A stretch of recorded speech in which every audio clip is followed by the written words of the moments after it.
Hey everyone, welcome back. My name is Emily. In today's video I will be sharing how you can create 2 interactive Christmas cards using only one stamp set and the coordinating dies. For one of my projects I will also be using the arch-shaped products that was released last month from Trinity. And I will show you when I get to that part. But first off, I started off by coloring in my images using Olo and Copic markers. Both of these markers are alcohol based, and that is my favorite or my preferred medium to use when I'm coloring in stamped images. I'm just tracing here the image and then going over it, trying to get a smooth transition where I have been coloring in. And you will see that when I went to color in the red Santa hat here, I actually messed up quite a bit. But don't worry, I will show you how I fixed it in a second. When I was done with the green color here, I went in with the next one and I decided to have a different color for all of my Santa's hats. Super sweet. I just really love how this turns out, and you can see I'm speeding up this quite a lot so you don't have to see me coloring all of this in. It took me quite some time. You can see here I really messed up with that. It bled terribly. I'm taking my blending marker here, and that would sort of push the color back in and down to the paper. You can see I'm having a paper underneath to catch it and also to make it a little bit easier to do this. And I will go in later with a white gel pen to cover up the rest, but this is a really good trick just to go outside, let the image dry a little bit before going to do this, and don't color next to it before you have done this part. But you should be fine. You can see now it looks totally okay. My black line had gotten a little bit sort of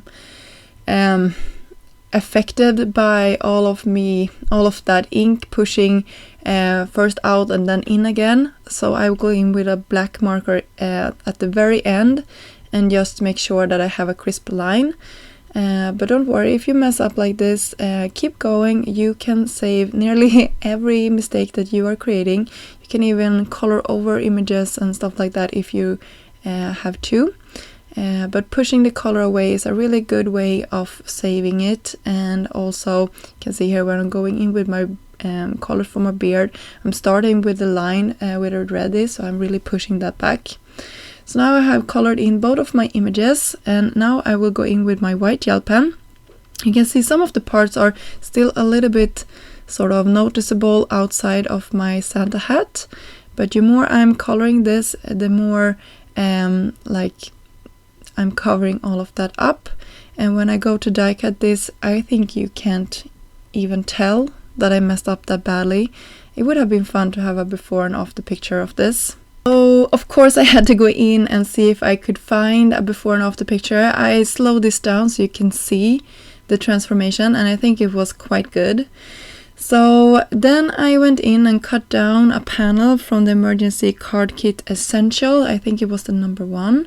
And then I'm taking the Elegant Christmas Sentiment set, and I will just place it on top of an acrylic block, and then I will go in and do some stamping on top of cardstock. This is a pink cardstock, and I will do some tone-on-tone stamping here, just offsetting it a little bit and then go on. And you can see this took me quite some time, but I think the effect in the end will be worth it. And I think it's easier to do it with an acrylic block than to do it like in a misty or so. And I will also go in with Trinity's blending brush, and I just had some paper that laid on the floor actually. Just picked it up and used it as a catcher for all of the excess ink.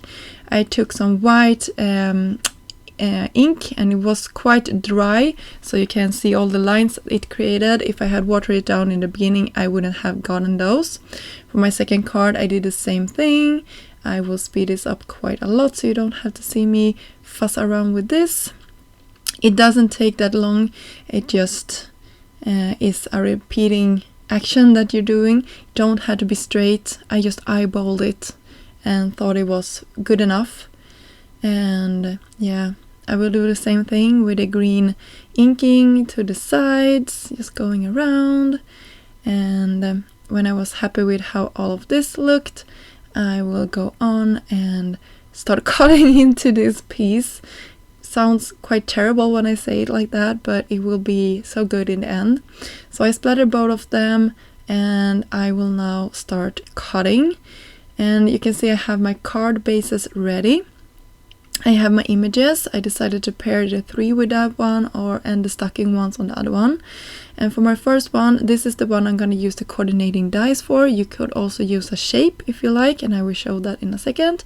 I could cut into my panel with the coordinating dies. I will remove it. I will take some temporary adhesive just to hold this down. I will open my card base. You can see this is a side folded card, and I will cut it once more so I get the inner piece as well. And I just cut it twice just to make it easier and then to get a clean cut. And then I can attach these two together. So I have my card front ready. So I just have some liquid glue to the back side of this, pressing it down, lining it up to the best of my ability, and then we have our popping image on the inside. So for knowing how big my pop-up can be, I'm trying to measure here how far or how high it can be, and then I'm going in with my scoring tool and just scoring this a couple of times until I get the perfect sort of alignment. And you can have different measurements. It doesn't have to be the ones I used. I think you can have, you can have your own measures. So I will show you which measurements you need to take here. I just created a piece that was large enough for my space between the die. The cut I did with the die, you can see here, it has to fit behind that part. I hope that makes sense. And the scoring of them in the middle. And I also decided to have some red paper on the inside, so I decided to go ahead and attach that before I did this step. And when I'm happy with that, I will open this up, put some liquid glue to the back and close it once more so it attaches.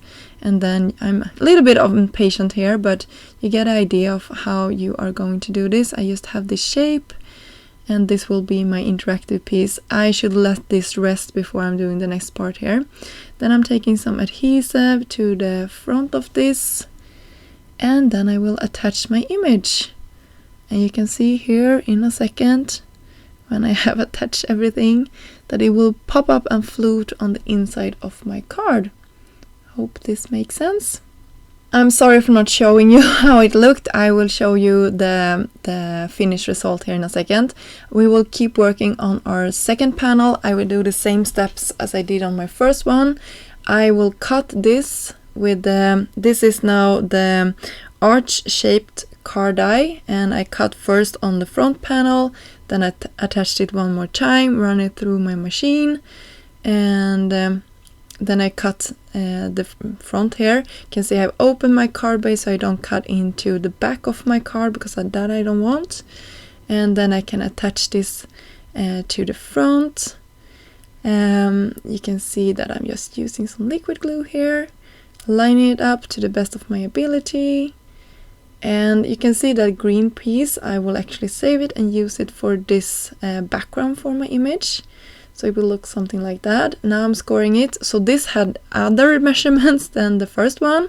So you can see that this one, they are all, depending on where you cut into your paper, I think they can sort of variate in length and height.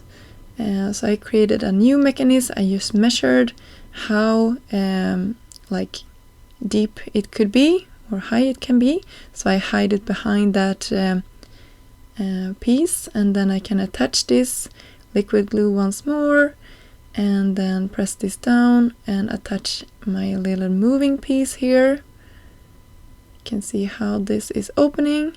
Looks perfect. I will have my little element. I will pop it up with some foam tape and it will open up. You can see how that floats when the recipient opened the card. I think that is so fun and super easy to create. I was inspired, I think it was Jennifer McGuire that created something similar. I just want to point that out. But when you create your cards, you have to like figure out your measurements so that they really fit behind your sort of opening. And then I just cut a sentiment, Happy Holidays. And for the other one, I will take another sentiment from that elegant Christmas sentiment set. I will take a piece of vellum. This is from Trinity. I will emboss it in gold. I will use my Misty just to get a perfect impression. And you can see here I'm just lining it up to the top of this, so I don't need to cut it too much in the second here. I'm using some embossing powder. No, some anti-static powder, and then I'm using clear sticky ink. I think this one is from Wow. And then I have my gold embossing powder ready to go. Just sprinkling that on top of my sentiment. I will heat set this off camera. This one is also from Wow. Beautiful metallic. And then I'm just rounding the edges of my panel. You can see here. And then I will sort of tuck this behind our arched shape here. I hope that makes sense. I'm just pressing it down. So when I'm opening this, my sentiment will also float and be a little bit see-through. I think that was a fun addition to this card.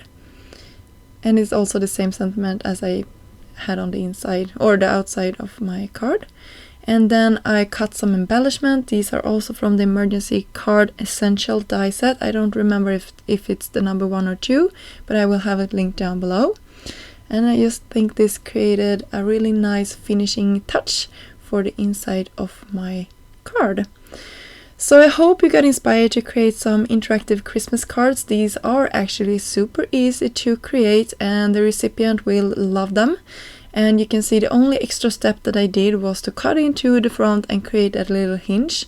And you can do this in many ways. If you're mass producing, I would say that the green card is a little bit easier to mass produce because you can just run the same sort of die through your machine and you can have any image that you already have colored in on top.